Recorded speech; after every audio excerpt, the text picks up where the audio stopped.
Okay, today we had a class about cloud computing. So in our course, we decided to split it to two parts. So first part would be just to understand the basics of the cloud computing, getting more familiar with the core services, and basically start to experiment with it. So I hope that today, after today's lecture, your life will be much more easier with the cloud. So my name is Andrei Sirat. I'm from Ricker Lyman Robotic. I'm a software engineer.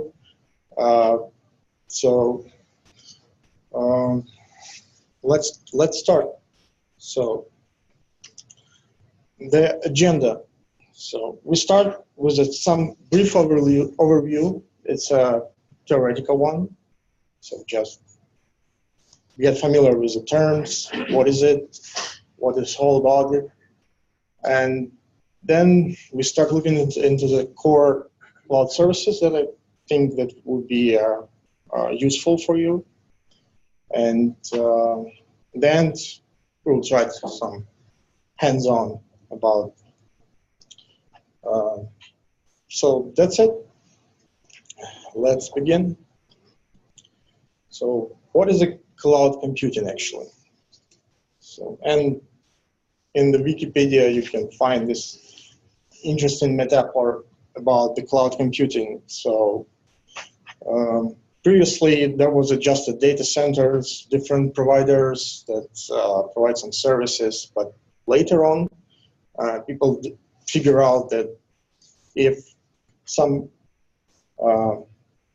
provider provided some suite of the services and hardware solutions, software solutions, so probably we can call it as some amorphous cloud, this whole suite. That's why we start using this term, cloud computing. But what the cloud is? So cloud main characteristics, it's on-demand self-service. It basically can be accessed by the network, so remote access from literally any device with a network access, internet access. It's location-independent resources that can be requested anytime, and we can expand elastically this resource based on our needs. So, and the key characteristic is a pay as you go. So you only pay for the resources that you request and use, not more. If you shut down some resource, so that's it. You're no more paying for this. Okay. So basically, what actually cloud computing makes so popular? Why actually? Because at some point in time, the processors became more advanced, more technologies. We have virtualization technology that it means that we can use the power servers, but divide its power between the different virtual machines and provide these machines to different users. So distributed storage, this is also described previously as a key. So you can store literally infinite amount of data now in the data centers and cloud. And automated management, yes, the cloud providers right now provide a management solution to easily operate with the services. Create any number of machines, configure it, provide an access to it, and secure the data. So literally everything is managed from the single source.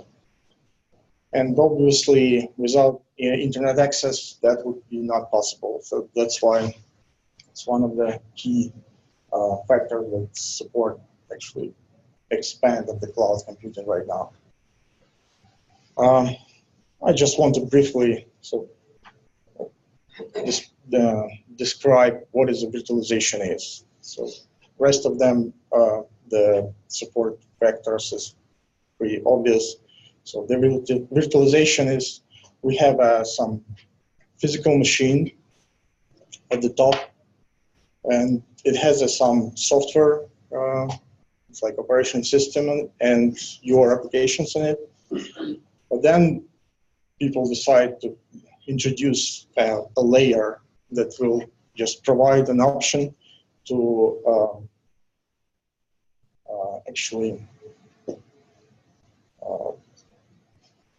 to put these virtual machines as a whole software stack and isolate it from others. So key characteristic of this hypervisor is because this layer provides an option to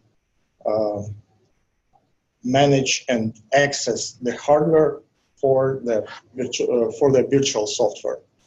And the key difference from the container solutions is because containers share the kernel of the operation system, and you need to run it on the one single operation system. In the virtualization for servers, the hypervisor allows you to create multiple different operation systems and actually application in it. So basically that's it for virtualization. Just some overview. So let's start talking about what the services cloud provides. So, today we have some divisions on the computing models. Initially, all the services related to cloud mostly work in the computing model as infrastructure as a service. So you have a cloud provider that you can bring up any number of machines, the different compute power, virtual machines with and you can access it, then deploy some software, configure operation system. Then people start to realize. So let me start from the premises difference. So this is how from left to right the evolution of the cloud services. So we have our own server that runs our application. So this is the key part of the system. So we have some storage, some networking, some virtualization on top of it, so some runtime, and operation system. So at some point, cloud providers figure out that, yeah, we can automate and manage all the hardware sources, provide user computation power on demand. Okay, the virtualization, servers, storage, this is what we call the infrastructure as a service. It is key characteristic of it. It's configurable a lot. So you can literally install any type of software in it. So then, when people start using it, actively start using it, so the cloud providers understand that probably we can automate all the processes that users actually work in. So, for example, software like operation system have the security patches, have new versions released. So people start working, and the maintenance of this type of the tasks is really hard. And that's why cloud providers start providing the pre-configured images. So, and with a software that users need, for example, for application testing, for development. This is how the whole group of the computation model, service model arrived. It's a platform as a service. So in some sort of basic Amazon services, it's like a platform as a service. And then, especially the latest time, cloud providers and the vendors of the software realized that managing applications with the IT departments inside of companies is really hard. And probably we need to automate this. And that's why we have so popular now the software as a service. It's like, the example is Microsoft Office Suite 365. And this means that no longer companies are deploying, supporting the applications and all the related infrastructure stuff on site, but that is handled by the cloud providers. So here's a key characteristics and features of the infrastructure as a service. So as I said previously, so no need to buy the hardware. So cloud providers provide the users the hardware on demand, scale depending on the needs, and it's actually reduced the initial cost of the software systems and actually free up some administrative tasks. So platform as a service, the same, but in that case, the pre-configured software that is used for routine work of the development, management, and delivering application is now configured in this software images. And that's why we are, after introducing this, we have dramatically improved the actually collaborative work inside of IT companies. And the software as a service actually provide the users with software applications on a subscription model. And despite that, this type of model, computation model, actually is less configurable, but it provides the companies an option just to reduce IT costs a lot. For example, using this couple of DevOps engineers and cloud providers using all this software as a service and platform as a service technologies, all this couple of engineers can handle all the infrastructure of the big company.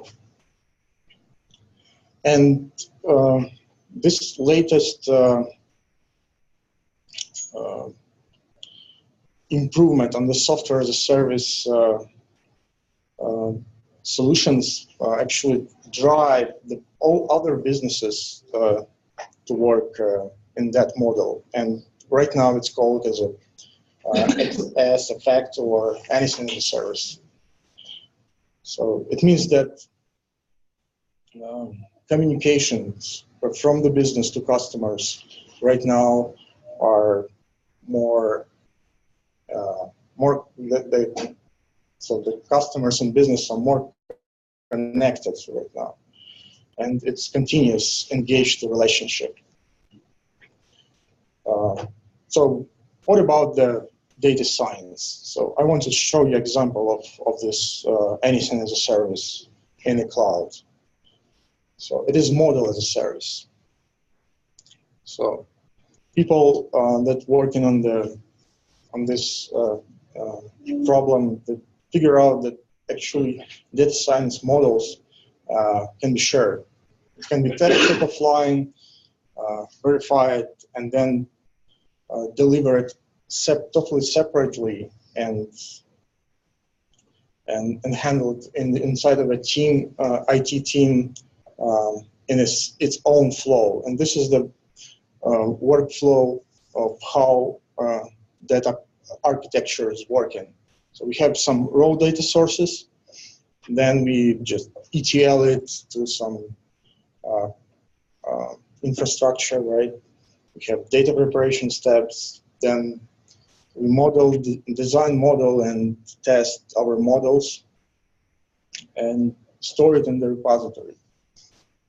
And after that, we can use it in the different systems inside of a company. So what is the benefits of this model as a service approach? So it is total separation of concerns. So all the software and data feeds maintained by data engineers, but the models actually are created by data scientists.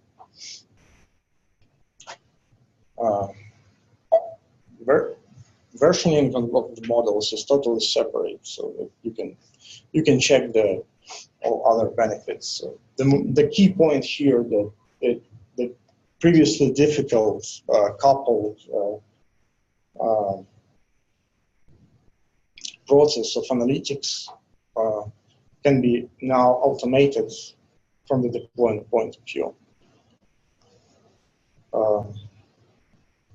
So let's talk briefly about deployment models. We right now have a really popular cloud, public cloud, heavily used by enterprises, the private cloud. Previously, we have such a model as a community cloud. I will talk a little later about it. And what is more important, this combination of this is a hybrid cloud. So what is a public cloud? This is examples of this cloud providers most popular right now. It's a publicly accessible resources.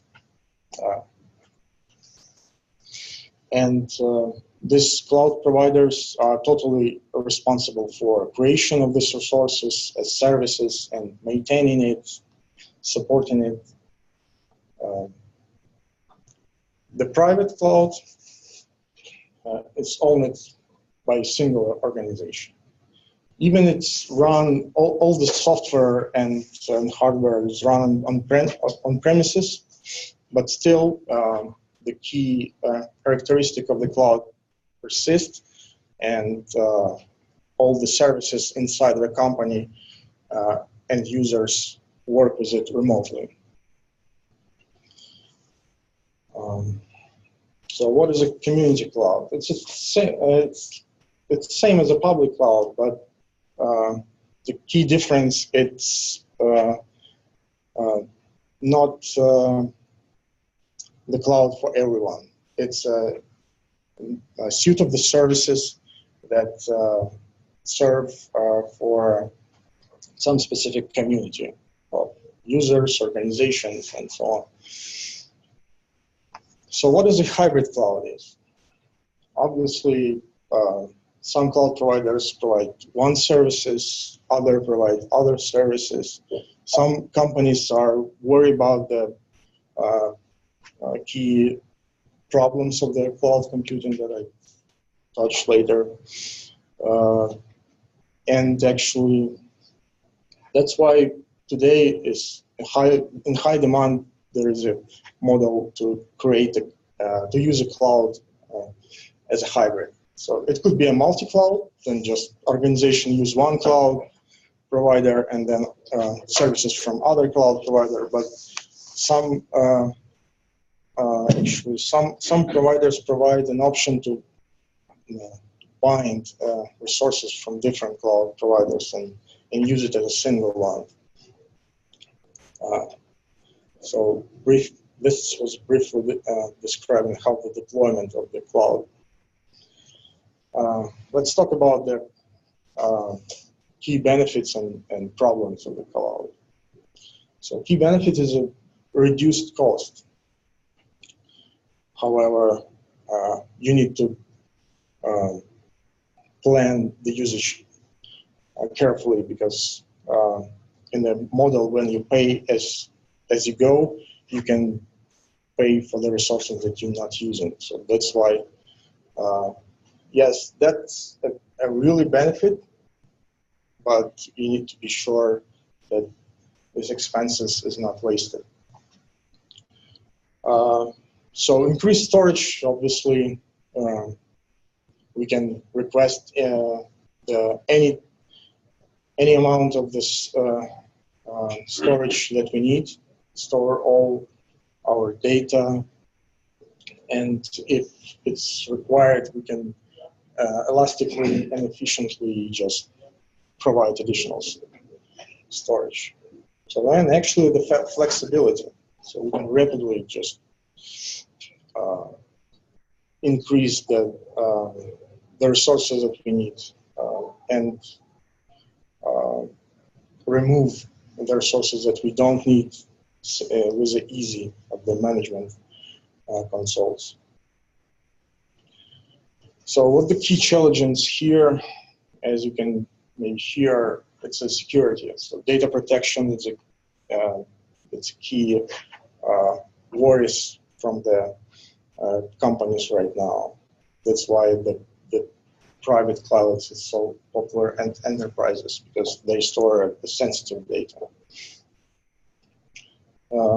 Also, data recovery and availability. So if the application is running some sensitive data, and for some reason this data is failed to replicate, or some cluster failure, some monitoring failure, some configuration issues. So this could cost the companies a lot.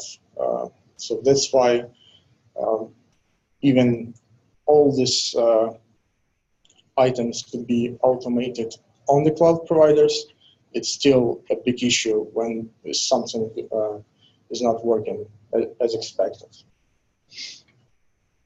And the management capabilities, actually, even if there are so many services of the cloud providers, the configuration of it, and the automatically scaling, it's a big deal right now. So that's why we need to. It's still a lot that can be improved in that sphere. Okay, let's check out what the cloud providers exist. So here's the right scale report for this year, and looks like about the percent of usage of the cloud resources. So we have a lead of Amazon, AWS services. Then we have Azure from Microsoft, and then it's Google Cloud. So here's how distributions probably in most services are right now. Here's the key insight about the previous year. So, since previous year, Amazon is still a lead, but Azure grows faster. And next couple of slides is just an example of some key insight from this report. For example, users are using multi-cloud solutions right now. As I said, some services from one cloud provider are not exist on the other, or this, the solution is not appropriate in that for some application. That's why right now the providers are mixed and using the multi-cloud. From the services standpoint, in this year, serverless is a technology that is growing much faster than others. We'll touch a bit later about this on the core services. And here you can see the container as a service, some SQL solutions, and disaster recovery as a service. So this is the trends on the initiative for the cloud today. And as you can see, the first one, it's optimizing of the cost. As I mentioned previously, right now, all the cloud providers says that, okay, you pay as you go, you can bring up any service that you need, but you can easily shut down and not pay for them. But optimizing this cost is actually a big deal. Some other key points you can see, it's a move workload to the cloud, so financial reporting is also depend related to this cost savings, CI/CD problem. So this is a key initiatives. And here is a matrices that actually users of the cloud actually wasting the 35% of the spend right now. So that's why you have to be careful. You need to understand what the resources you are requesting and what the prices of it and the model of the subscription for it. So let's start talking about the core cloud services. So I will show you some example of it on the AWS cloud provider, because right now it's still mostly used. So for those of you who would like to follow with me on this lecture, you can go to the AWS and request for a free tier.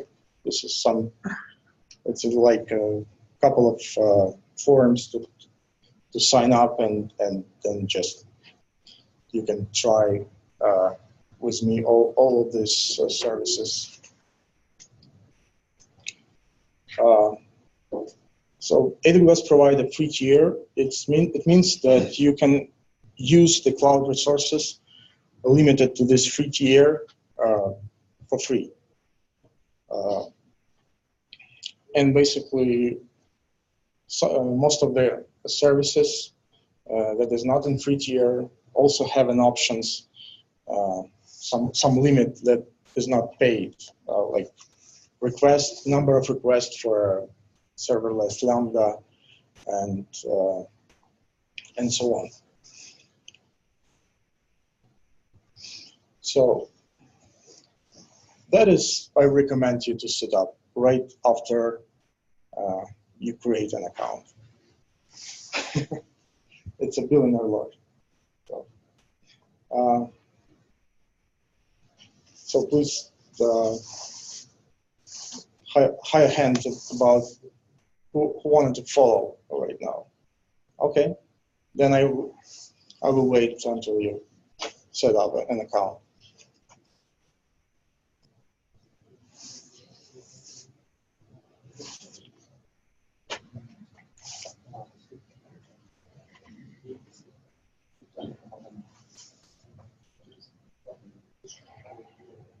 So here's the management console.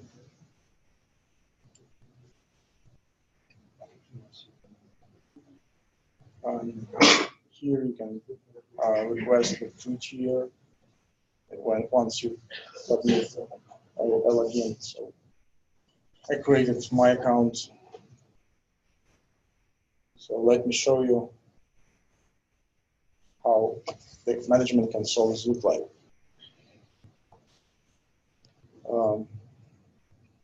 This is the whole bunch of the services that AWS provide. There are a lot of them, and describing each of that services is a big deal. So we cannot make it even in this if we want in that course. But some of them are really important and popular right now.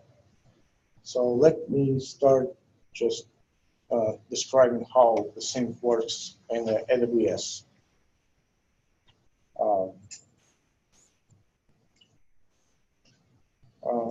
All the resources on the AWS cloud is provided on the region based. So this is the global infrastructure of the AWS. And if you sign up and log into the AWS console first, you need to make sure that you are selecting the correct region.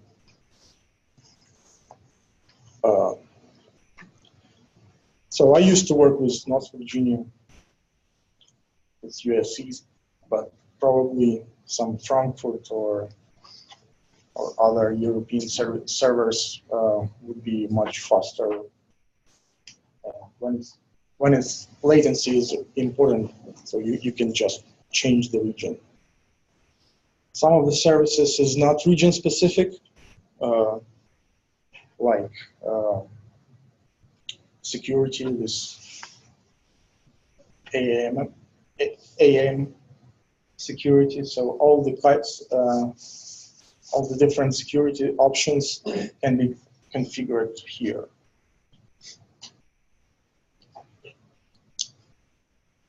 So in the regions, there is a concept of availability zones. And each region has a number of availability zones. So for example, the default number is 3. It means that it is availability zone. Physically, it's a separate data center located in that region. And depending on the region, the configuration, some configurations of the services is different. But in most cases, on the services that I show today, it is fine. It's okay. It's the same. So this green circles, it's a region that will be deployed soon. So today I read the mail about that South Africa region is already available. Okay, let's go back to the console. So are you guys able to set up the account? Sure. Okay. A lot of steps. Yeah. It's okay. I will show the basic stuff right now, so you can follow later on the next services if you don't make it. Let's start from the billing alarm.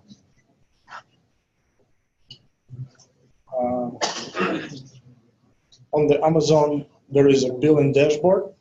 So this is how it looks like. As you can see, I don't spend a lot of money here.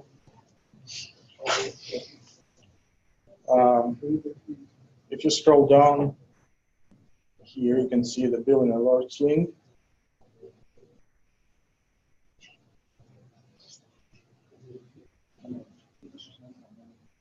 I already configured some. Let's delayed, then you will see that the UI that you will get on your accounts.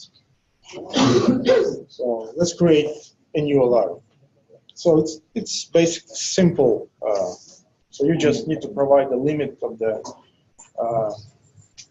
amount of money that you want to spend, and options on how you can AWS can notify you. So let's stay with an email. So you can leave even $0 USD for that alarm, and hit the create.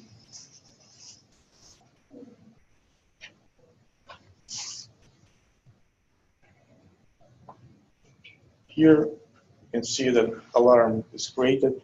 The state insufficient data means that this alarm is created right now, and no data just to figure out what is the state.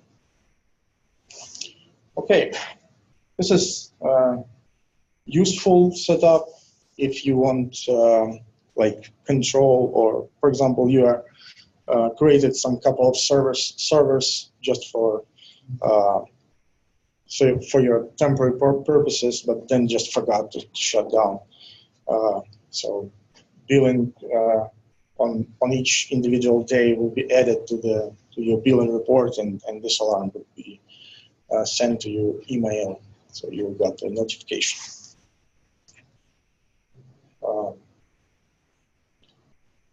Okay.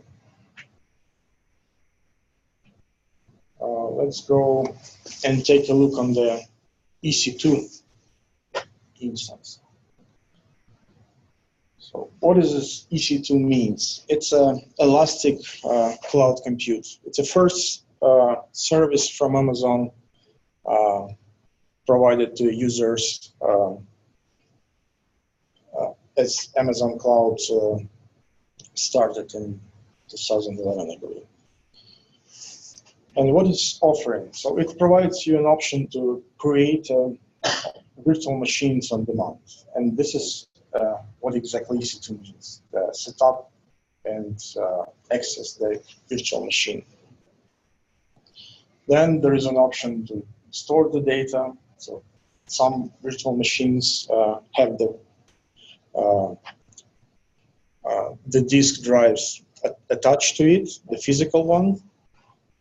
So, but some of them, and we will talk a bit later, are using this EBS. It's elastic blocks storage for the virtual machines. Also, there's options for EC2 virtual machines. It's a distributed distribution load across machines. It's ELB. And scaling services with auto-scaling groups. So let's start experimenting with it. So if you, it's on the billing dashboard, so you can access it from here. And in the section of alerts and notifications, there is a link to create an alarm.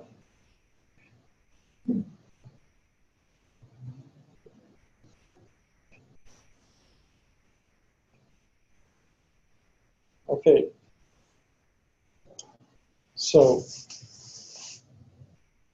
there are a lot of services, and if even you can search for the service with the I recommend you just put in a search a couple of symbols to figure out what the service, where the service link is. So if you type EC2 here, you will be provided an option. So it's much easier to just search, and it will autocomplete and show you the service that you need. So here's the configuration options for EC2. So, and this big blue button here, you can see that there is no items configure it right now, so I'm choosing the North Virginia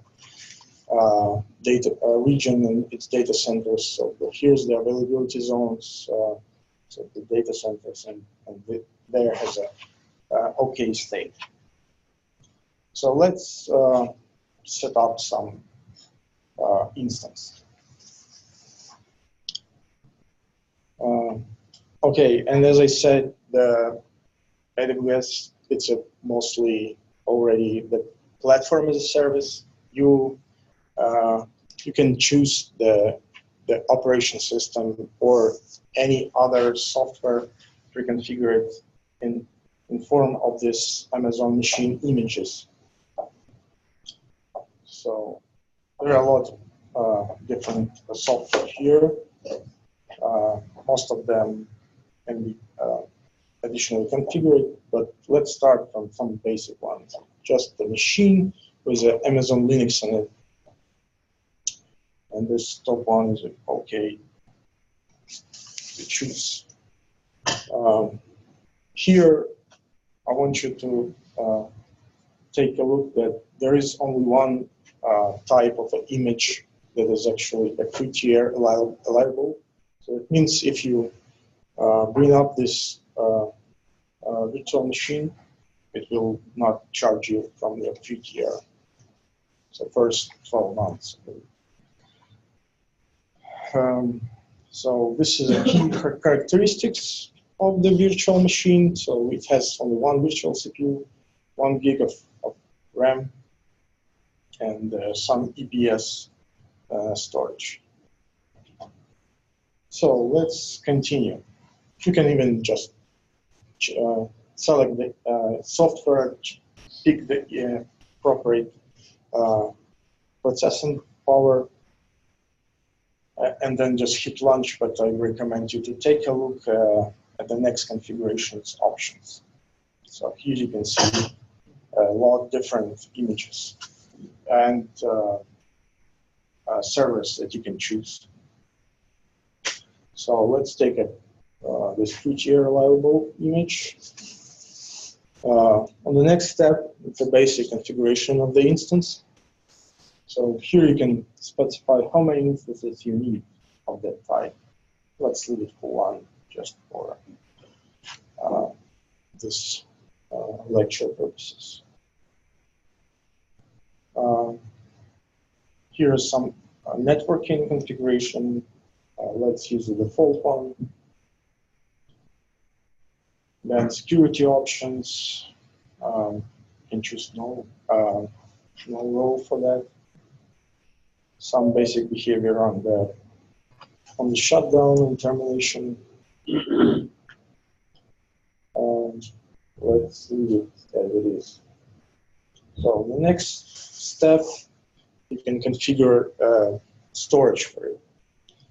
So this type of virtual machine is provided with an EBS storage. So it is SSD, and it is 8 gig by default. You can add more if you need. It's not encrypted. And you can even just remove this checkbox, and if you terminate this machine, your EPS volume would be available for use later on. Just for this lecture, I will leave it as the default one. So next one is you can provide some tags for this virtual machine, and I recommend you to put some name tag. It's like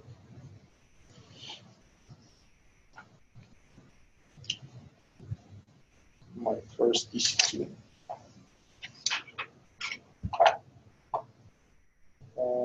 Okay. You virtually can provide multiple tags here, up to 10, I believe. But the name one is quite important because the name tag is used on the UI, so you can easily find your machine by the name.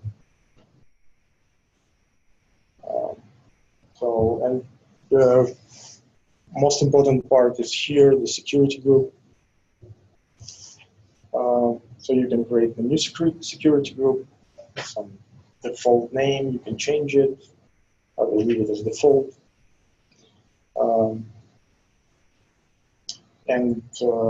Here by default, to access this machine, there need to be open port for SSH. And with this configuration option, then there's a warning about it. You can access it from any IP address. So here you can just limit it to the current IP address. And the final, we can just review everything. Security group, all the details about the storage, the tags. And if you are okay, then just hit launch. And here's the important thing. Only on this pop-up you can create the key pair to access it. So let's create a new key pair.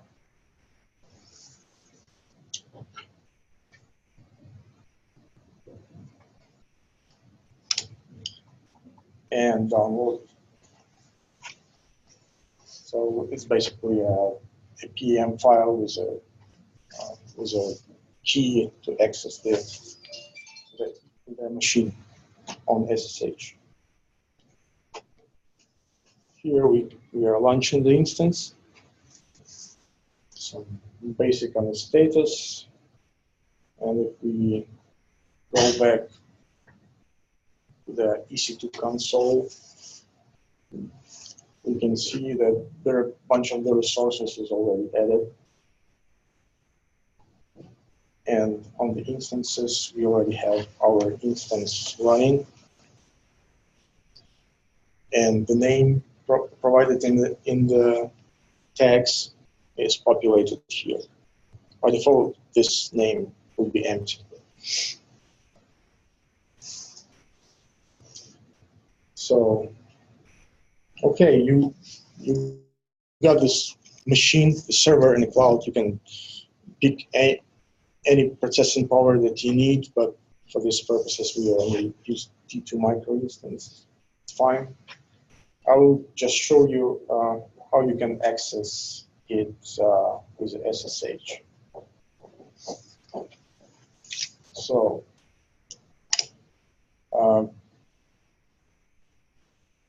to get the IP address, you need to scroll down and check here the public DNS name of the machine and the public IP address. So if you open console and hit the SSH EC2 user at IP address, yeah, it's accessible from the from my computer, but this permission applies. So what do you need? You just need to provide the key that you just got from the setup options. So the spy.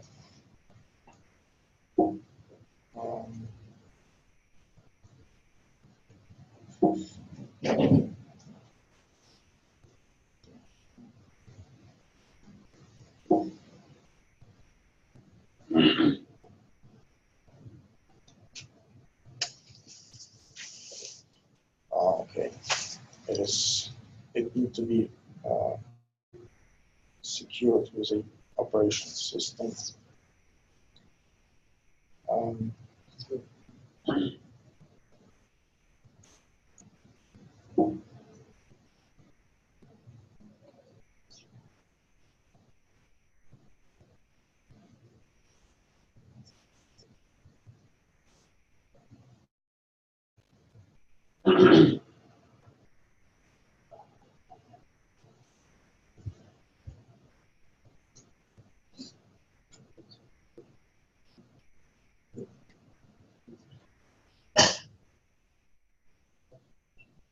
Are you sure about your user manipulate? Because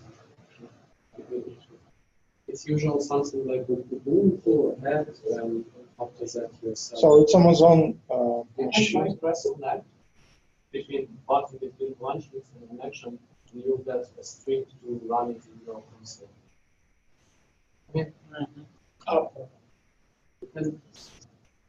It's the easiest way for everybody. And if this example, you can. Yeah, it's a basically user.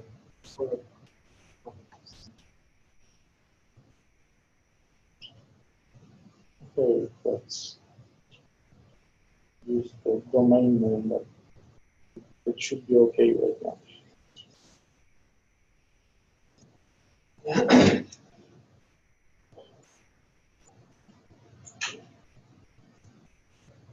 UI don't load the folder. We should change password permission. Yeah, but I provided the pass. Okay, right.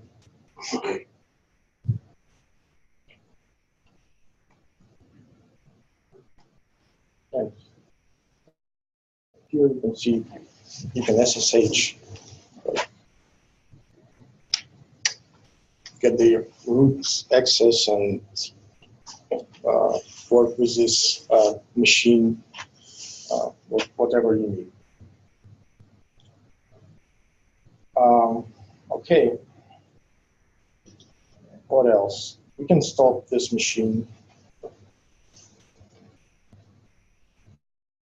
If you hit the stop and in the previous configurations options, you see that if you stop it, it will not be destroyed, but just you are not longer be charged for computation power that it's used.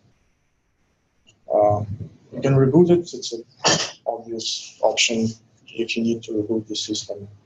You can reboot it from here, and if you hit terminate, then your instance will be terminated and you no longer can use it. Okay, let's get back to the slides.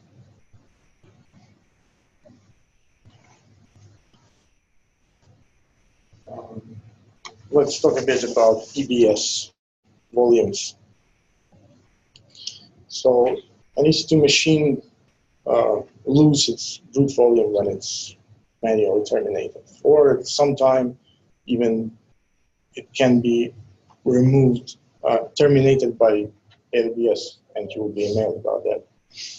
So that's why there is a concept of elastic block store, and it actually attached the network drive to it to use this storage later on and persist your data. It's actually a convenient way to persist your data. Most applications are using it right now. So what is the usage details? It's a network drive that I mentioned. It's locked. The availability zone, it's obvious because this network drive needs to be hosted somewhere and in a particular data center.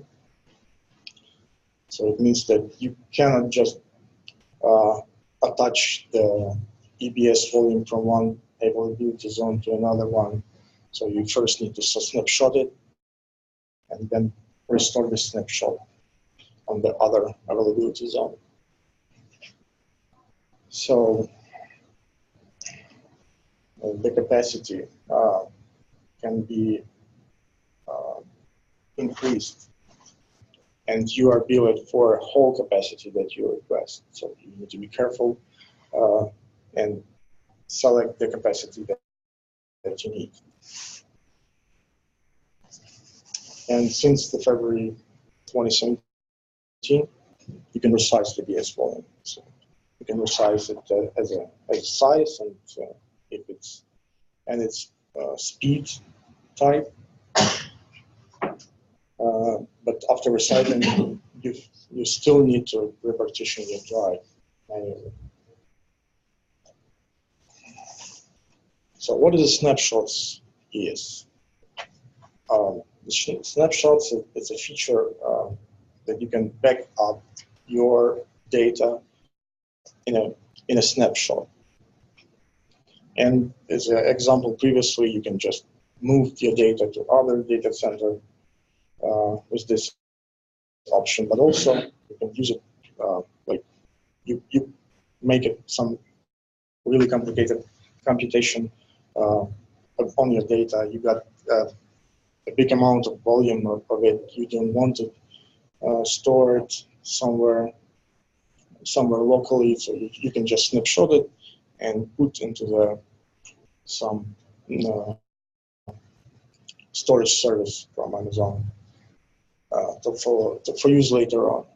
So, and the key point here that if you have a drive of, for example, 100 gigabyte, and you only have 5 gigabyte data on it, so EBS snapshot will be created for 5 gigabytes. Okay, let's take a look on encryption. So when you create an encrypted EBS volume, so obviously it's a nice to have feature because we can store here the sensitive data, and if the access to that volume is not appropriate, so with the encryption you can additionally secure your data in that point. So the key characteristic here is data at rest encryption, so inside the volume. So when you're moving data between the instances, it's encrypted in flight. When you created a snapshot on encrypted instance of EBS volume, it's also encrypted. And this encryption is handled transparently, so you haven't known. You don't need to configure anything else. You just need to put the encryption details on the volume, and all the keys will be managed by different PMS Amazon server. So this is the differences between the internal instance storage and the EBS volume. So obviously the network drive has some latency, but all the benefits of the network of the EBS is also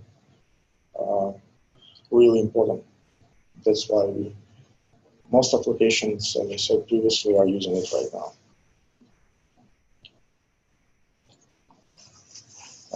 Okay, there is one a major service that most of you and other users are using right now. It's Amazon S3. So it's a simple storage service. And the concept behind of it, it's just some objects in the buckets. So files are treated as objects, and they are put into different buckets. So the only items are these two. So buckets need to be globally unique, named. So it is defined on the region level, and there is some naming convention about it. Let's talk a bit about objects. So objects have a key, and there are no concept of directories here. So even if UI show you it is in a directory structure, but it's only just a key with a long name, with a long key with slashes in it. So to upload some data on the S3, there is a size limit of 5 terabytes. And if you put the file that is bigger than that, so you need to use a multi-part upload. So key characteristic also for objects, it's a metadata some system, and the user can add some metadata to it. Also, there is a concept of the tags and the versioning. So what is the versioning in S3? So you can version the files on the buckets, and by default it's not enabled. But if you enable it, you have a protection if you overwrite something, or you had accidentally removed something, you can easily restore the previous version of it. So best practice is to version your buckets.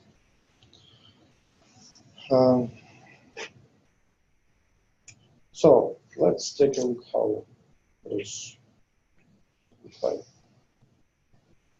So we have S3 service. You can see no data in it right now. So if we create some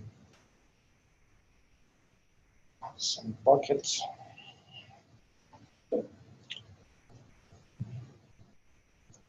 there is some bunch of options here. So we can version it, add some login about it. So all the logs will be just stored in the CloudWatch. It's a separate service for notifications and logs. There is a docs that you can put here. So manage some permissions. And basically that's it.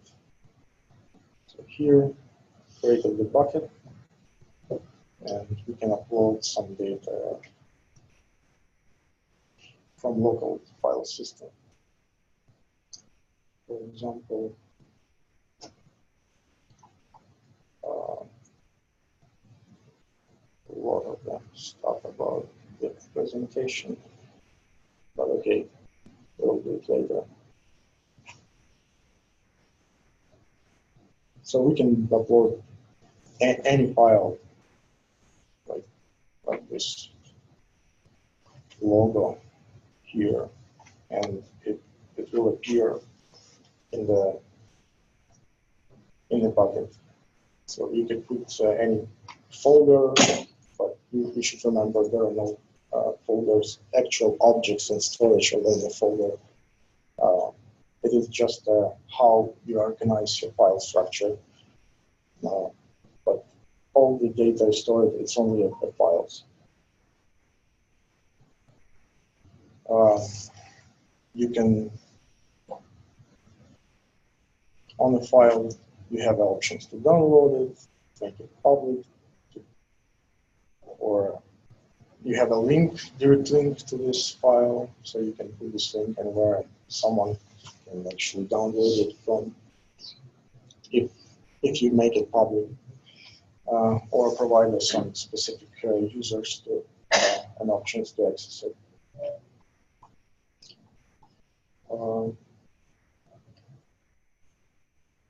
Okay, there is other service that can be used actively. It's an example of serverless technology. It's a fully managed service of DynamoDB, and it's highly available and distributed across different availability zones. So it's no SQL database. It's not relational, so no relations between the tables. So it scales horizontally. And because of its distributed nature, we can access this data. You can store a lot of data here and access it with a nearly constant time. So what is the basic about the DynamoDB? It's so it has a concept of the tables. There are no concept of databases at all. So the service provides you an access from the cloud. So no need to set up some different databases. you are accessing your DynamoDB from your security options, and that's why you are seeing only your tables. So each table has a concept of a primary key. It can be some binary string and some other type. I'll show you later. So each table have literally infinite number of rows, and in the DynamoDB it calls items. And you can add the attributes to the items, and that could be some kind of a columns if you use to the other databases concept.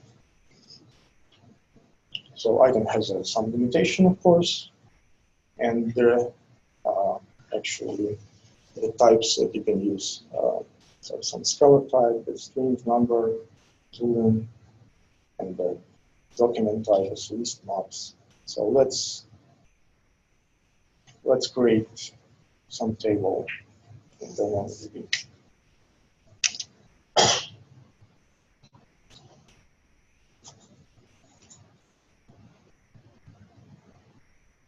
So here's the create table button. So you need to provide some name. Let's say users, and the primary key, some user ID. And the string, binary, and number. Let's put number here. There is an option to provide a sort key just for query purposes. You can add this, and that would be a separate required column when you put the data in it.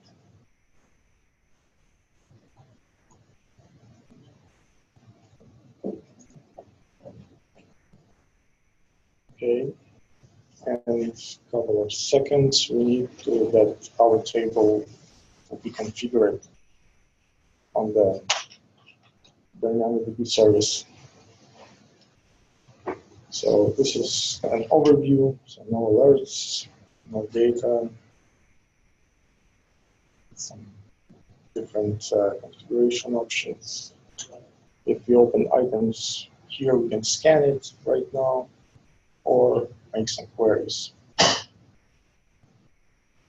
So let's create an item, just to show how it looks like. So we have a user ID as a number. So here we can append additional columns as an attributes. It's like name. It's like a MongoDB in Power, yeah? Yeah, that's why.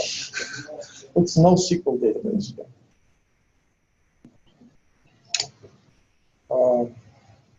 And so on. You can put any number of attributes here. So what is it? Okay.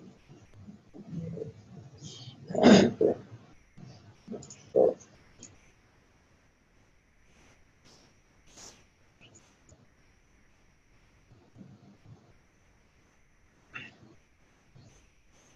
Let's start from scratch. Should be just integer.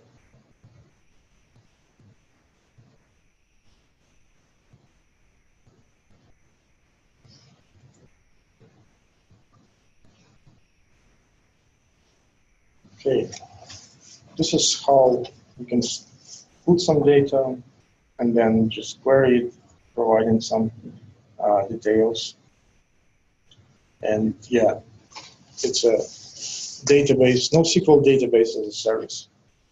All of the services have some API, Java API for sure, so you can put the data from your library, from your code. But just for overview, I think that's okay for now. So let's continue. As I showed previously, one of the type of services is really popular right now, and this is the serverless. So what does a serverless means? It's a new paradigm where developers should not worry about the actual server's hardware configuration for their application. So they just create some code, deploy it, and the first the serverless service was a function as a service, or AWS Lambda. So, and by saying the serverless, it doesn't mean that there are no servers. The cloud providers automate everything and parallelize without user interaction, but obviously servers exist. So what is a Lambda actually benefits? It has a quite easy pricing model. So you are paying just for request and the compute time. So your free tier usage can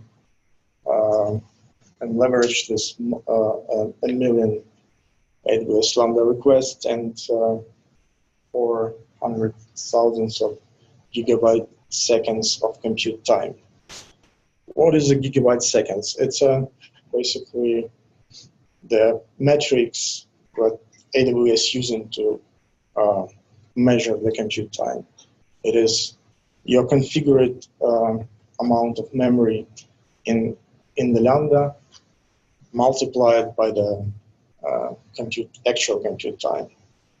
So that is mean that if you configure it for by default this 128 megabytes of the memory for your Lambda, but the application is really simple and used, for example, I don't know, 20 megabytes, it will charge you with this configuration option that you put. So just be careful about this configuration. Sometimes your Lambda has a code that not really simple. That's why you need to increase that configuration, and that's how they actually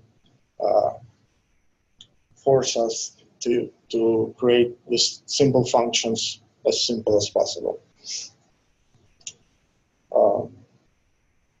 So the key benefits, it's obviously integration between all of these services.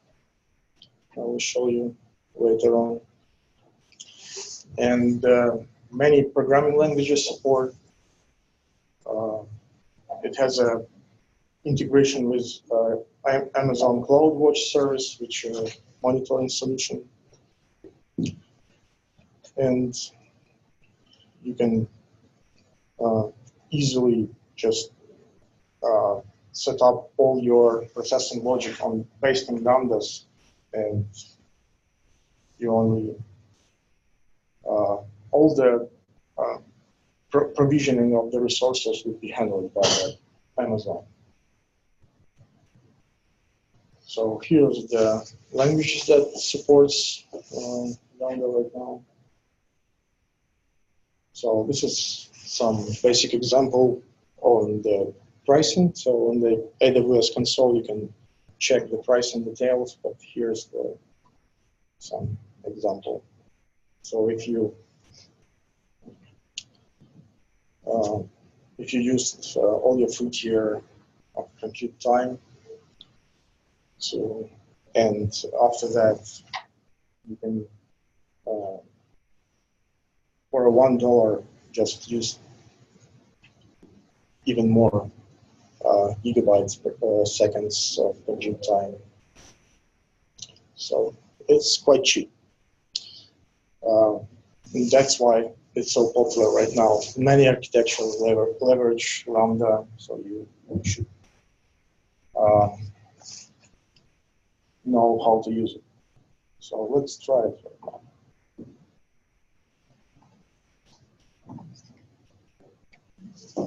So here's the interface. Oh, you can create the function right over here. So here's the example how it works. You have just a simple JavaScript code here. It is working just from this screen. So I will show you some more advanced example. If you need to create some Lambda, you should start from scratch. And here is your options. There's the runtime environments. You can put the name, provide the role, because all services depends on the security configurations, and most of the services not allows if you not provide any details on the security roles. So let's start from some example and blueprints. So as you can see, there are a whole lot of examples, some of them on some basic stuff. Previously, we checked the DynamoDB service, so let's create the DynamoDB process stream blueprint. So it's on the second page.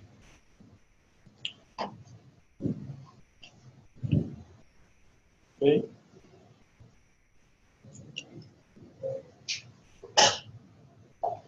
Some name.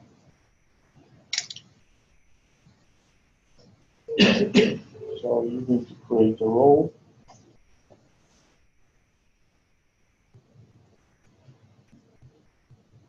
For it.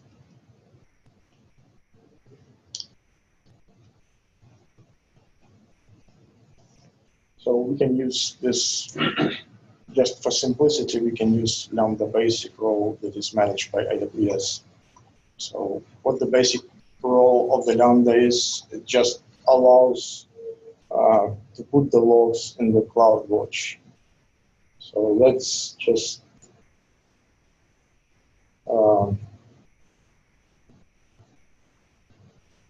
let's put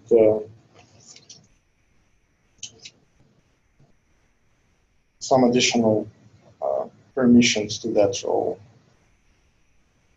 just for simplicity.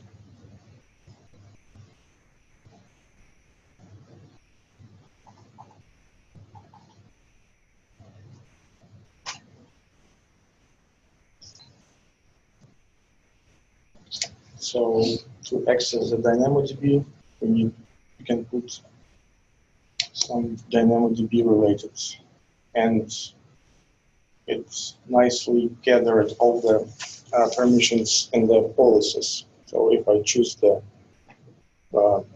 Amazon DynamoDB full access, it will be added to the basic role of the Lambda. So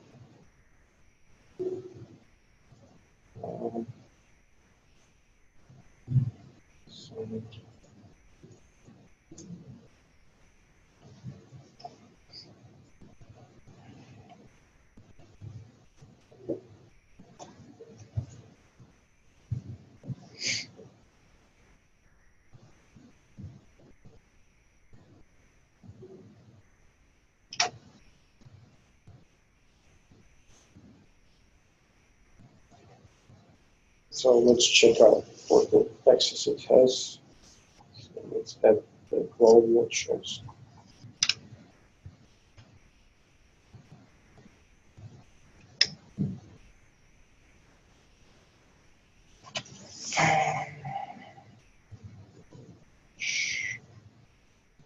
So probably I make a mistake and create it from the roles.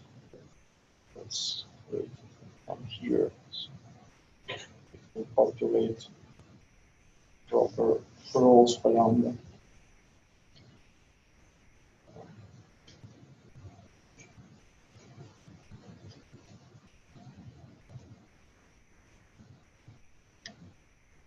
Okay.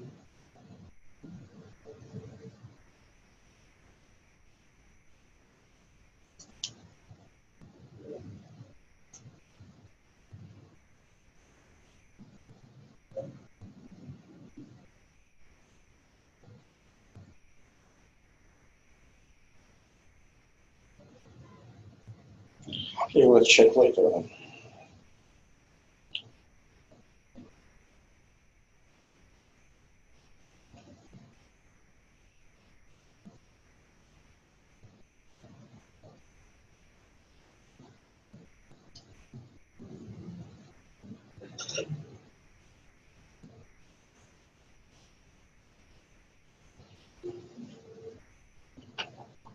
So here's the configuration options for dynamically trigger that in this blueprint.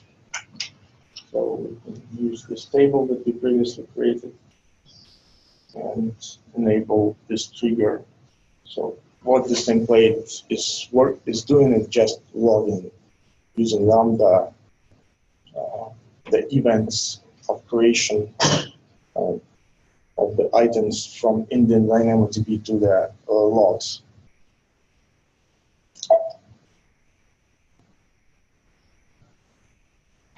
So let's create it.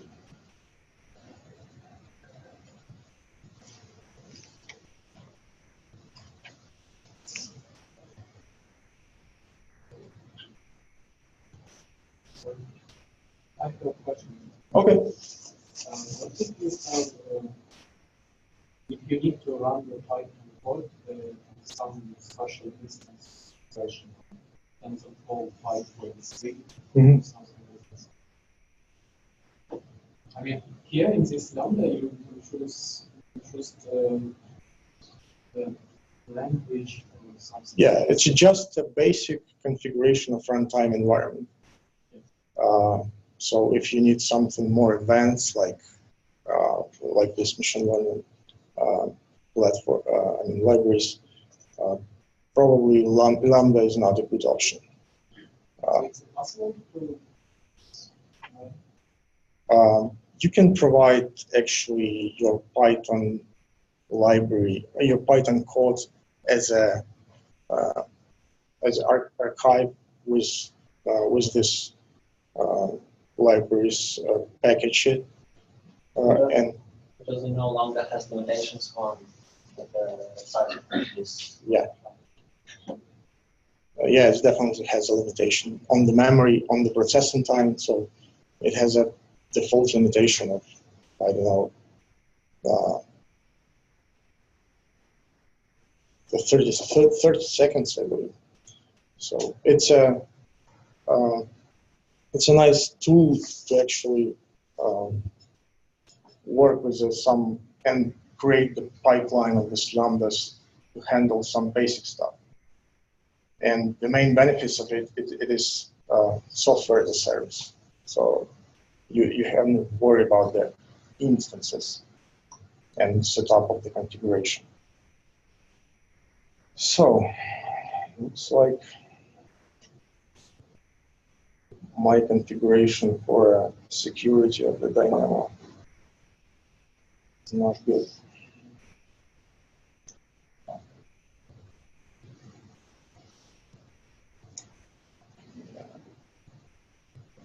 Get records, get shards, start screen, then let's look at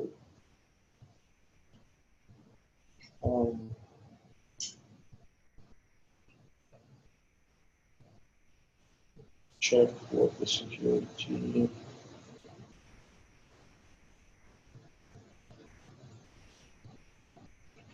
So here you can see some basic settings for the debugging concurrency. So up to 1,000 of the thread automatically. Where is this security settings?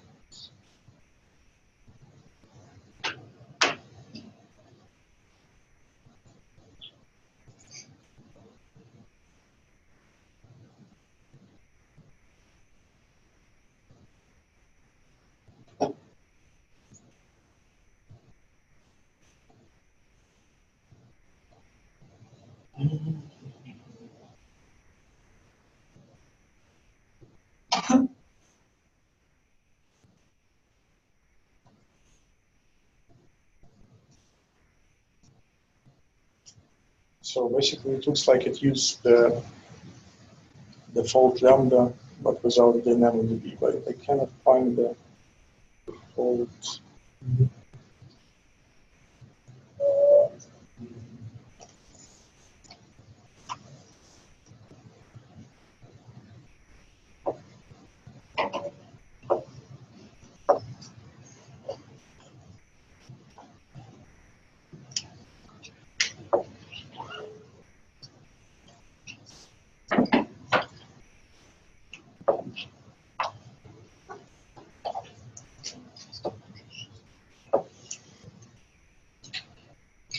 Here it is, the default one.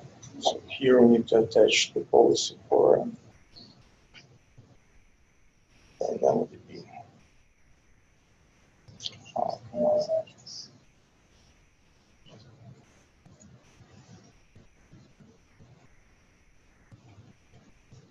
And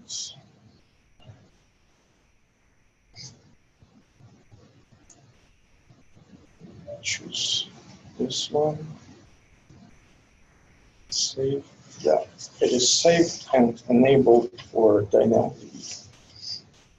So if you go, if you hit the test, it's a nice way to just test your lambda. So it recognized that you set up the trigger for DynamoDB, so it provides us some basic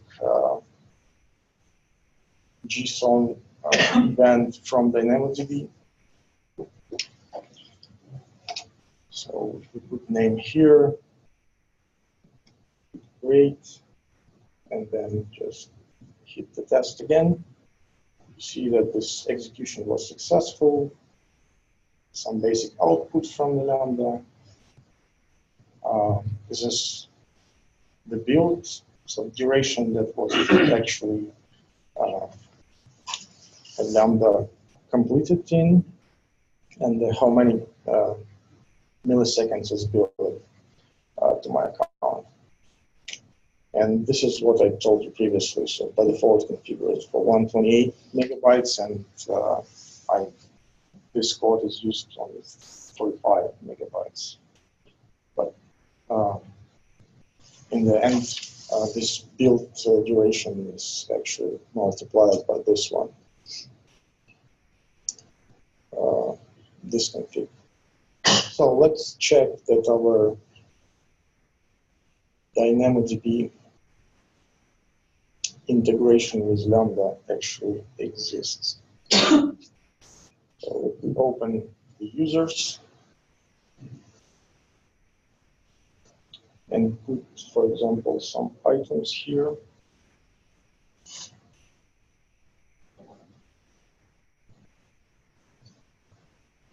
And the concept of the NoSQL, you don't have to provide you just need to provide some attribute. And this is previously I put the name here, but here I can just provide some, for example, age. And here you can see the first item have a name, the second item have an age, but all the if you, for example, query for this data and put the some conditions on the name, so yeah, the second attribute, second item would have the null as an attribute for a name. So let's check out if we have some info on the Lambda.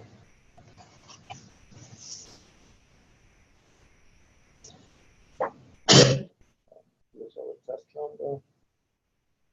Here's in the monitoring tab. We have an options to check the performance and different matrices of the Lambda. So here you can see it was a test. Duration and probably some other also happen because it has the minimum and different minimum and maximum and average duration. So let's check the logs of the Lambda in CloudWatch. Here you can see the log group and some log entries for our Lambda. And this entry, the last one, actually has our data that we put onto the DynamicDB. So it's a user ID, second one, and the edge H, it's 21.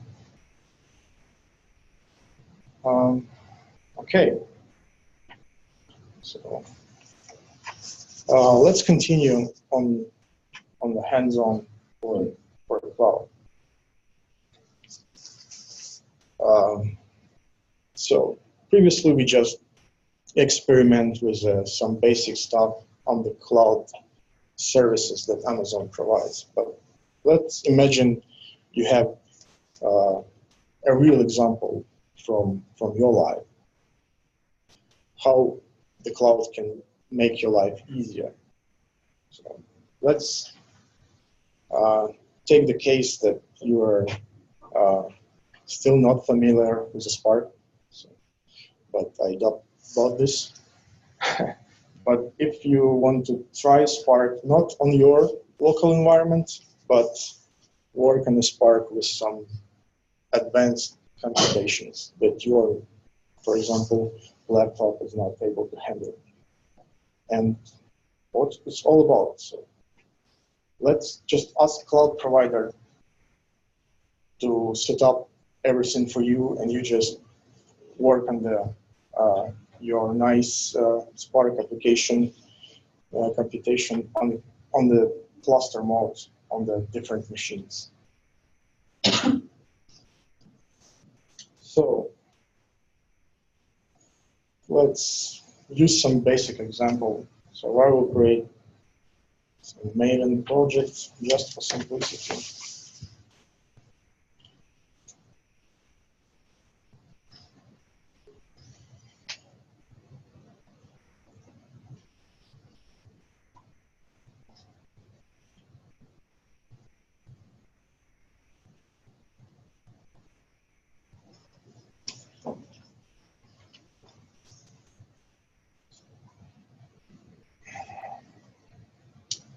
Okay, just to get the Spark working, you just need to bring up one dependency.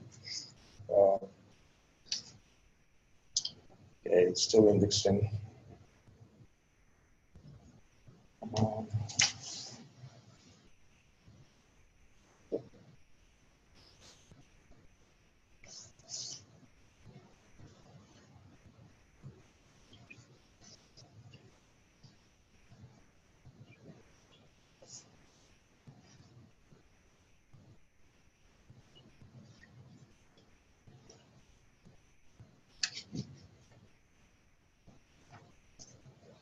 Okay, let's use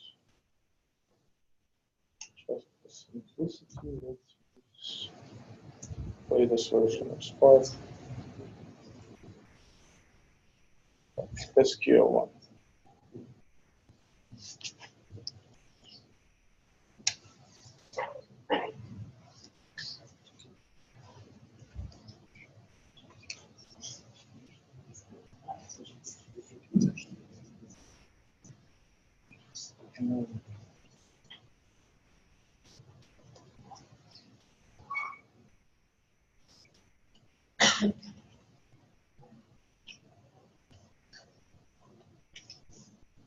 Okay.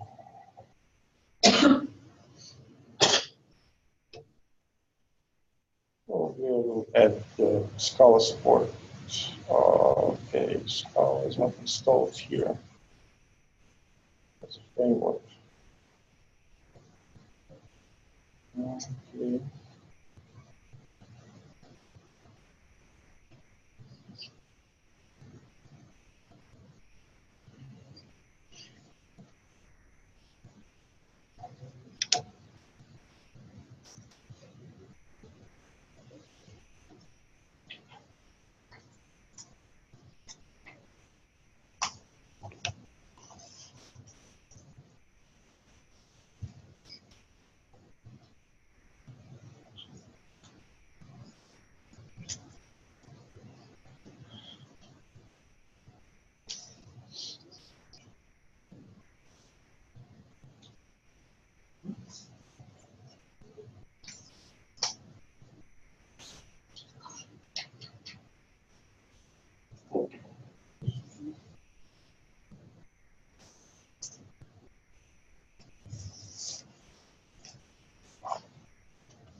What is the property for compile?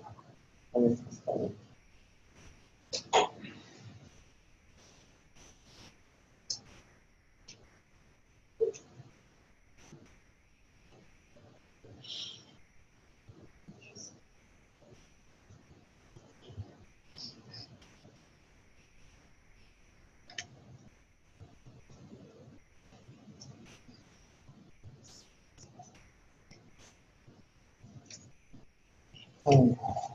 This property is just enable Java 1.8 support.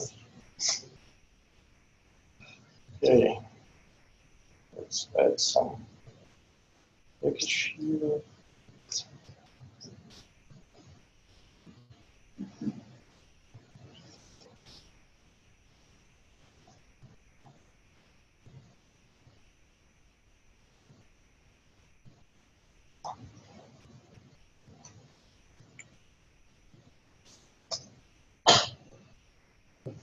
Scala objects, some basic one.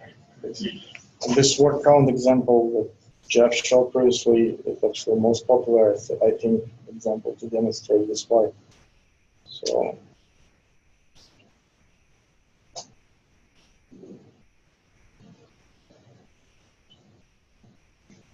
okay.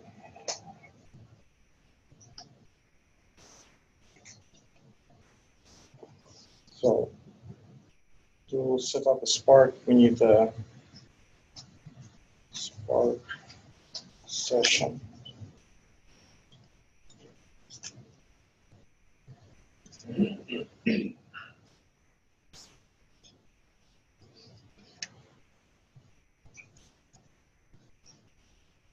So the Spark session needs to have an application name.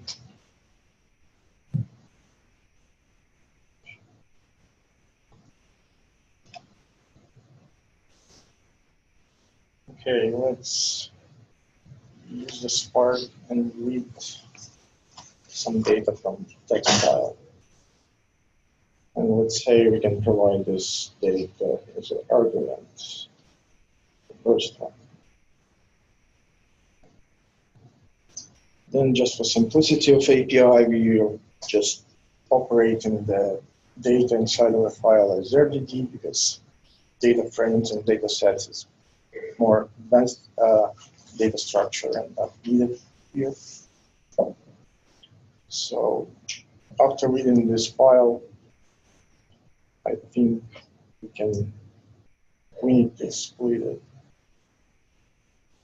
So we get in the arguments, some state, and put some letters.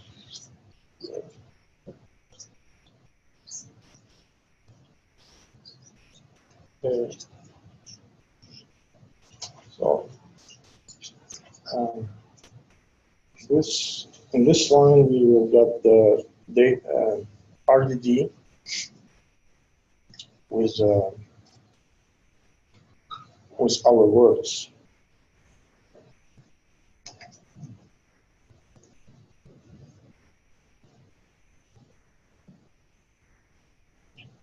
Just for testing, I will just use the show command. No, it's not possible. Okay, let's continue.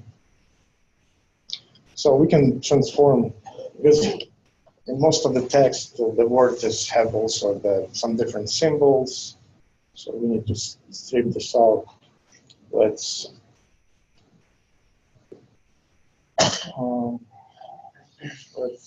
replace everything that's not a word.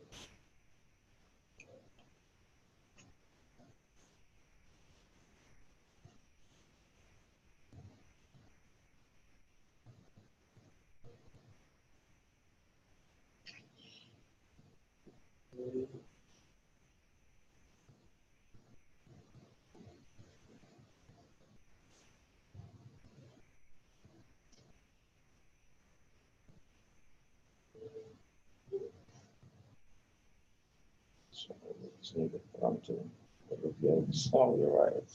Replace in string. Just add the string. and let's say have it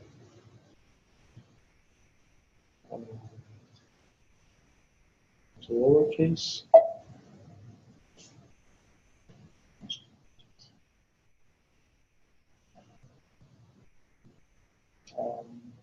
This would be our words. Okay, to count it, it's really easy. We just need to leverage this map reduce pattern, and it's nicely implemented in Spark. So we just need to have the words being mapped.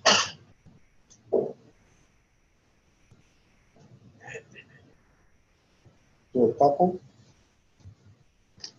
with a count 1. So it means our data set will be indexed. So all the words have 1. So it is mapped. Then we need to reduce it by key. So it means the reduce phase will just get all the related words, and we just need to provide a function to count the words.